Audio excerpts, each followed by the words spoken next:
Okay, so this is a little interview that I'm doing for the first time. So you guys are going to have to give me some extra salty credits here because it's a Zoom call, which I've done before, but I've never recorded it, never done an interview. But I really wanted to talk to Wile Young and Stephen Kozeniewski about the Perfectly Fine House that they wrote together. This interview is going to be, I'm going to put it on the YouTube channel for Nightworms that I just created. And yeah, we just want to start populating that with some author interviews, some author readings, which are coming up at the end of the month.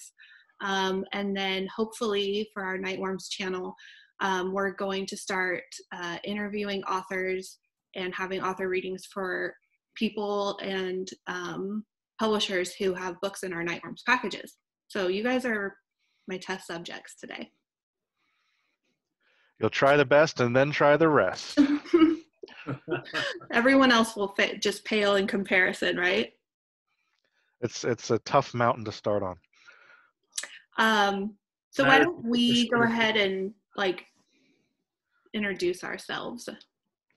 We'll do that first. I'll go first. Yeah, you go first. Yeah. So I'm Wile Young, author. Love to write, and I'm thanking Mother Horror for having us interview today. Okay, Stephen, who are you? Hi, I'm Stephen Kozeniewski. I'm an author of science fiction and horror, and I'm really glad to be here. I always like to, talk to the audience, and also especially to, up-and-coming writers. If there's anything I can, pass on to help you guys out, I'm always up for it. Yeah, and I'm Mother Horror, Sadie Hartmann. And I recently have read The Magpie Coffin by Wile, and I absolutely loved it. Can't say enough cool things about it. And also have read Skin Wrapper by Stephen and love that too. That was a big group buddy read that I did with the Nightworms review team, and we all had a wonderful experience with that. So just the fact that these two authors came together to write The Perfectly Fine House, and it was published by one of my favorite publishers, it was a no-brainer for me to pick it up and give it a try. And it's probably one of the most unique original stories that I've read in a really long time. So my immediate thought after I finished it was, I have to ask these guys some questions. So hopefully you guys are down for whatever, but I have a lot of questions. Absolutely. Great. Hopefully we have satisfactory answers. I hope so too, because I think my most burning question was just the fact that this isn't horror in the traditional sense that it's just a straight horror novel. In fact, I kind of felt like it had some fantasy elements in just the way that you guys had to do a lot of world building. So I just kind of wanted to start off by asking about the concept of the book first. Which came first, the story concept or wanting to write together? Well, I guess I can start since it kind of originates with me. What happened was maybe 2-3 years ago, we were going to this shrimp feast. Brian Keene and Mary San Giovanni and my current girlfriend, then just a good friend. So we're driving down to support Scares That Cares, which is a great charity. Just shameless plug for them, of course.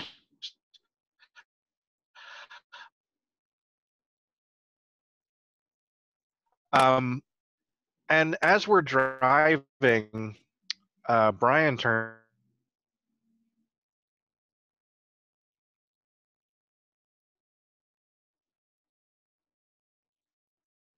Did we lose him?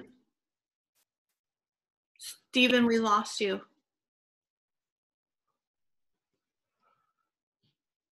Stephen? Yeah. Oh. Are we still recording? Yeah. Oh, all right. Sorry, I guess I just lost you guys for a second. Yeah, well, I guess that's what happens when you're the test subjects, right? Yeah, no worries at all. Okay, you So were at Brian Keene. yeah, so Brian says, I think the next big thing after exorcisms, because Paul Tremblay's Head Full of Ghosts had just come out, and he said, I think the next big thing after exorcisms is going to be the haunted house story. I think that's going to make a big comeback. So you need to start working on your haunted house story. And I said, yeah, but it's all been done before. How many jump scares can you do? How many times can you have there's a little kid in the corner, and they go, oh, and it's a ghost. And I wanted to do something different. And I actually went to a convention, and one of the panels I was on was like, help, I'm an author and I'm stuck on my story. And it was literally just the authors go and they pitch the audience, and the audience tells you what to do with your story. So I told them that I went to this convention, I think it was Farpoint or maybe Shore Leave down in Baltimore, Maryland. And I pitched them this, and I said, I think I want to do a haunted house story, but I don't know how to do it different. It's all always the same. And they said, well, why don't you flip it around, flip the whole script around and do a world where everyone is a ghost, but then the house is not haunted. So now I've done, all this legwork. I'm like, okay, I think I've finally got an idea that's clever. And I said to myself, the problem with this idea is that you can either do it the cheap way, which is you scare the reader by having jump scares and stuff, or you do it the hard way, which is to scare the reader with this existential threat of a house not being haunted in a world full of ghosts. And I'll let Wile take it from here. So that's where I was standing. I was just kind of stuck, and then Wile comes into the picture. Yeah. So I had come up to Pennsylvania because I lived down in Texas and Oklahoma, and I come up to Pennsylvania because I was getting married the next month, and Koz was putting me up, threw me a bachelor party, and so we were sitting out on his deck and just talking about it. He's like, "Man, I have the story, it's gives me the whole pitch for it." And it's like, I'm stuck. I have no idea where to go from here and what's the cause behind everything. So we just sat there and talked about it for a minute, and I said, okay, here's what you do. Just have it start there and have it spread, and it goes from there. And he was like, okay, yeah, that sounds good. I could work with that. I was like, oh, it's an awesome idea. I'd love to co-write it if you didn't already have it. And he's like, well, do you want to? And so it went from there.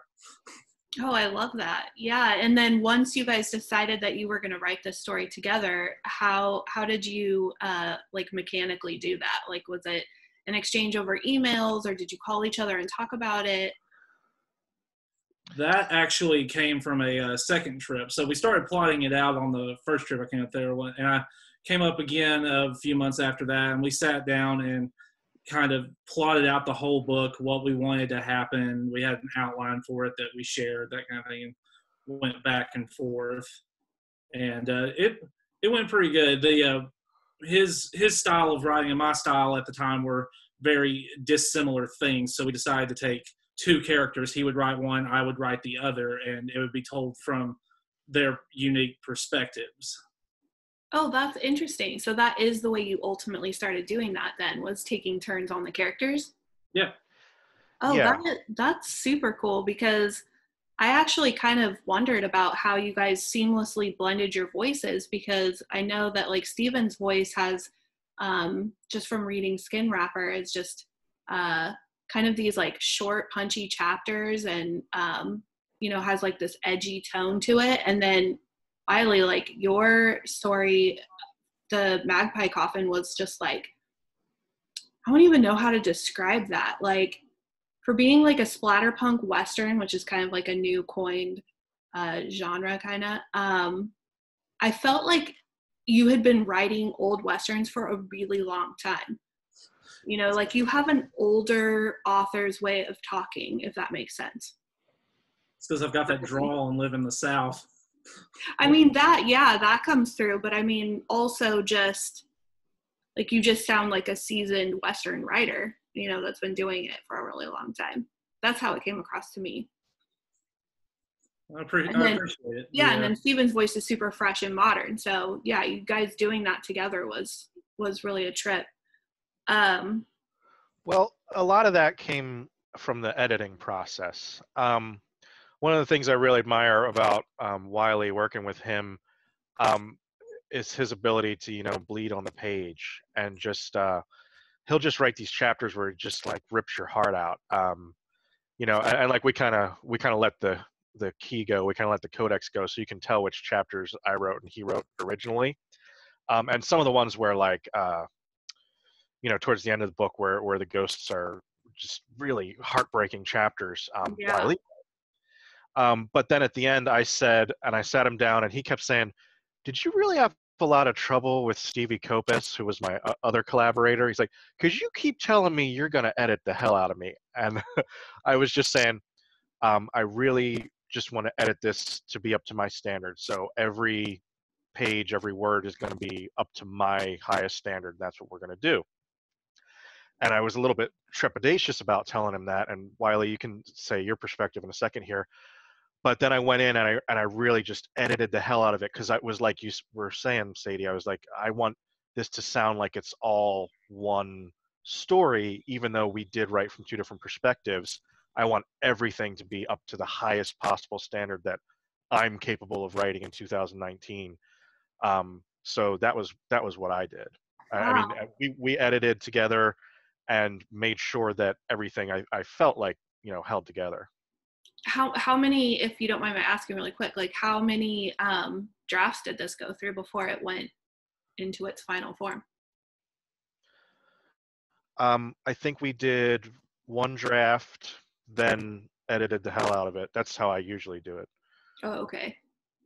Yeah, it wasn't as bad. See, Kaz has been writing longer than I have, and I just automatically assume that everything I write when it's done needs work or a second eye to go over it. So when he said he was going to edit the hell out of me, like I think he was expecting a lot more resistance than he got from me. Because I was like, he'd suggest, and I was like, I think this would sound better here, and I'd read it and be like, yeah, it did. There was only really one scene where we had differing views on how it went, and I won that one out in the end. What was it? And so, yeah, I don't think it was a lot of trouble at all. I really enjoyed it because I didn't want it to seem like two separate books that were thrown together. I wanted it to seem as one seamless narrative. Yeah, that's exactly how it is. And I posted the picture of the cover today on Instagram and a synopsis of the book, and the feedback from readers who hadn't heard of this story were like off the charts excited for this book. Like, just even posting the synopsis, people can tell that it is kind of a flip-flop, like Stephen was saying, like taking the haunted house trope and flipping it on its head and having this world full of ghosts. Like, I think that was the most intriguing part for me, and I think it's the most intriguing part when people read about what it is that, like I said, you guys have so much world building involved in that whole process. Like, you guys had to set up, like, what would it be like if our loved ones hung out for a lot longer than, leaving us after they pass. And then just like the businesses and different like things that would crop up. Like, I was so impressed with all of that. Like, did you, Stephen, when you said that you had the whole inception of the story, like, was all of that part of it, or did you guys work on those things together? We did. We worked on it a lot together. I sat down, once we had kind of nailed everything down, I actually said the first thing we should do is write a Bible instead of writing out the story. And this is one of the things that I'll often do, like I did with Brain Eater Jones or some of my other works, where I'm like, we're going to have some rules, and usually what I do is I say, okay, what are the consequences of those rules? So this was one of those things where I sat down and I started writing the Bible, and I said, okay, so if your ghost never really goes away, what does that mean to the family? Okay, well, it means that parents are going to be very selfish and just let grandparents and great-grandparents take care of the kids. And then I said, what is that going to mean for politics? I'm like, well, if it's democracy, the ghosts are going to seriously outweigh every other voting block, so everything's going to be politically for the ghosts. And we talked about. I remember sitting down with Wile one day and saying, "What are we going to do about religion? Is there still such a thing as religion?" And he was saying, "Oh yeah, well, you just make it where there's Christianity, but they're more like kooky.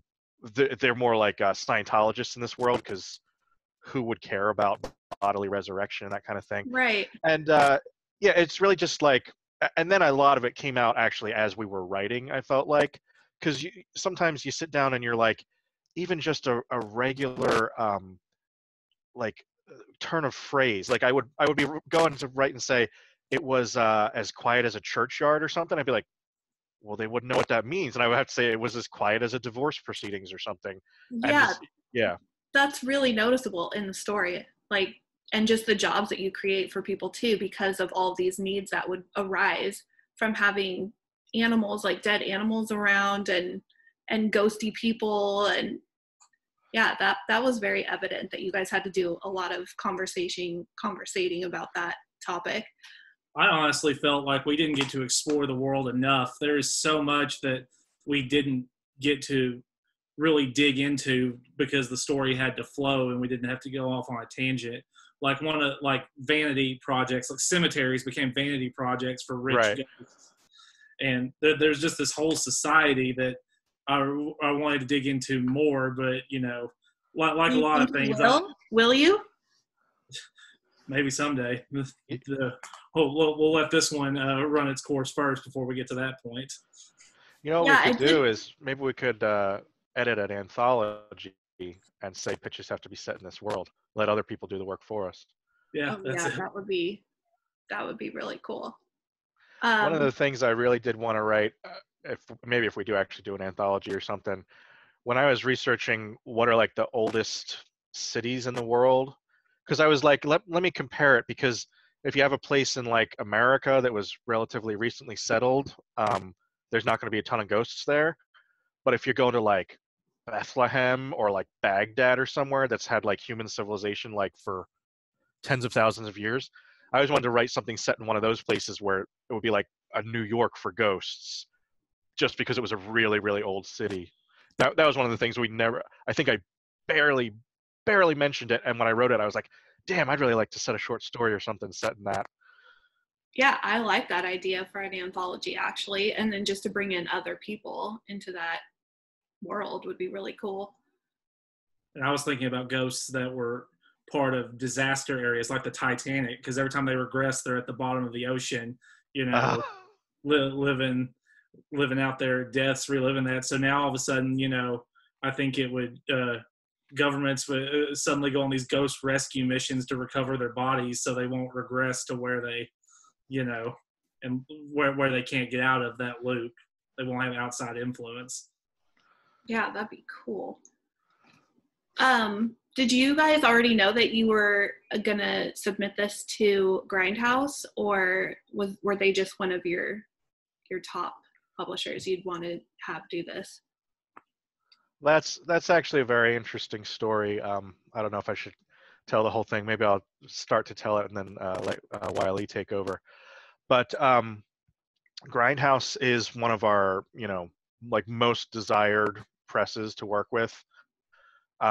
They're great. They put out great stuff. Everything comes up for awards. I was just texting Carrie CV Hunt the other day, and I said, "Oh, look at all the awards you just came up for." When I saw Skin Wrapper was up for shameless plug. Skin Wrapper is up for an Indie Book Horror Award, and like almost all of the others were like Grindhouse. So we actually were at Scares That Cares Williamsburg last year, and I saw Carrie, and I think I was very drunk, and I went and I grabbed Wiley and I said, "Hey, there's CV Hunt sitting over there. Let's go pitch her." So I'll let you take the story. I weirdly don't have great memories of it. Weirdly, I do, and that's what makes it even more hilarious, because he wasn't the only one who was a little bit inebriated at the time. And so we go over there together, and then because I've never been diagnosed, but I'm pretty sure I had ADD, which gets a little bit worse when things happen. So about halfway through, I said, "You got this," and I peaced out. God, that sucks. and somehow he still managed to talk us into that. Yeah, we because I think one of their only specifics was no collaborations for this period. And I was like, Oh. I need to beg you for a favor. We have a book. It meets all of your other specifications, but it's no collaborations. And I think she had said something like, I don't want to overstate the case, but I think she said, if it's coming from you two, then yeah, but otherwise no, or something like that. Well, Also, oh, sorry. Go ahead, Wiley. oh no, we were submitting it on the very last day as well. Oh yeah. Open. So the very last day of the submission period, it's a collaboration, and we're pitching not in the right mind. So, you know, miracles do happen. Well, I can imagine that like payment and royalties and, you know, all of that stuff probably is a little more complicated when there's a collaboration, correct? Yes, and that was the reason why CV Hunt had said no collaborations. But it's been pretty invisible from my end, so I don't know if it's been terrible for her account keeping, but I think she just said she didn't want to have to worry about splitting payments and that sort of thing. Yeah, I always wondered about that. And then we also had to co-sign the contract. That was like a little bit of a complicated matter. Was I think Wiley had to send me the contracts, and I had to sign them and send them to Stevie Hunt, and it just was like a big circle. Yeah, one of the other questions kind of piggybacks off of that. Grindhouse has kind of an umbrella of horror that they like to publish. And I was asking someone the other day, we were talking about genre labels. And so I was kind of curious as to, first, what have you seen this book get labeled as in the subgenre universe? And if you could genre label it yourselves, what would you classify this book as?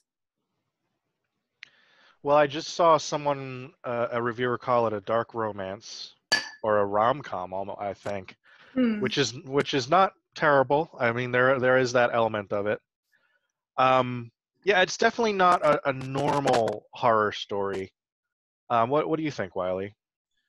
For me, after I saw the same reviewer, was like, if I had to classify this, because it doesn't really fit into anything, but if I had to classify it, I would say it was either existential horror or philosophical horror, because the implications are much scarier than probably what actually happens in the whole novel. Like, you know, if you sit there and think about it, it gets more terrifying, and, you know, you feel kind of drained afterwards and normal, or that you lost something precious that you can't get back. Yeah. Yeah, one of you, when I said that I had picked it up, one of you said, oh, well, enjoy it. It's very nihilistic. Didn't you want to say that? Yeah.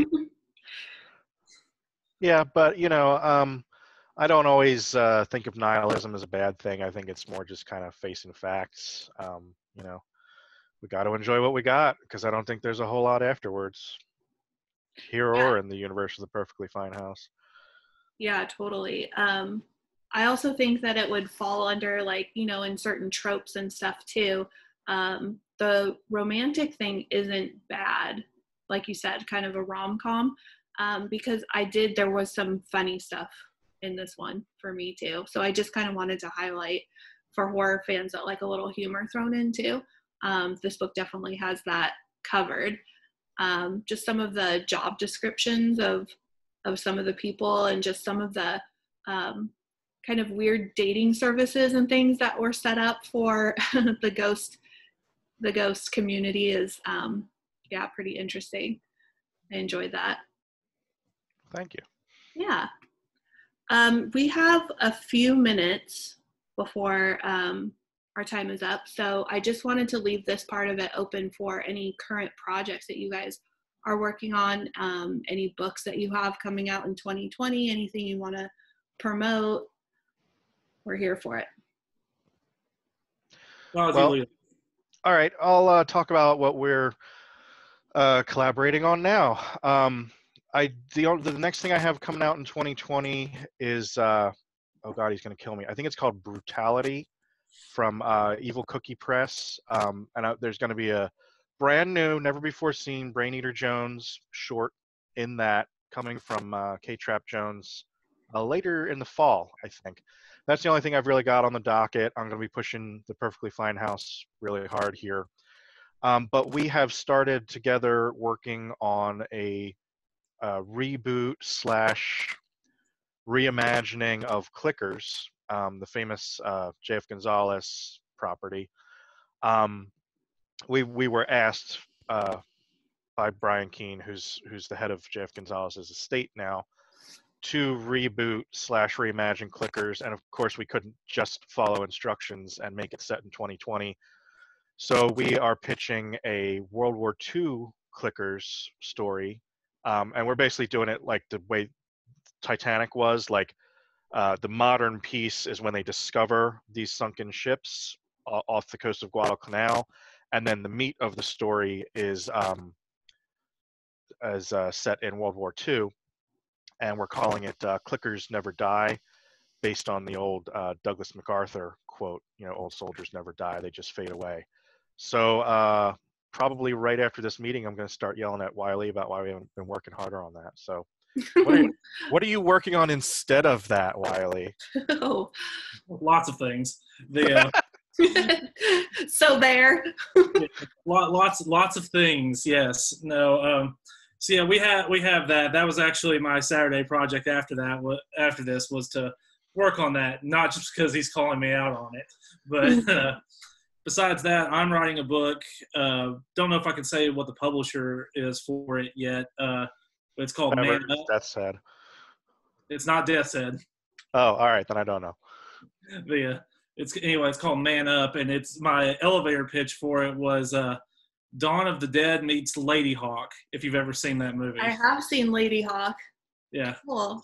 Basically, something happens, and during the daytime, men become psychotically obsessed with killing women, and at nighttime, women become psychotically obsessed with killing men.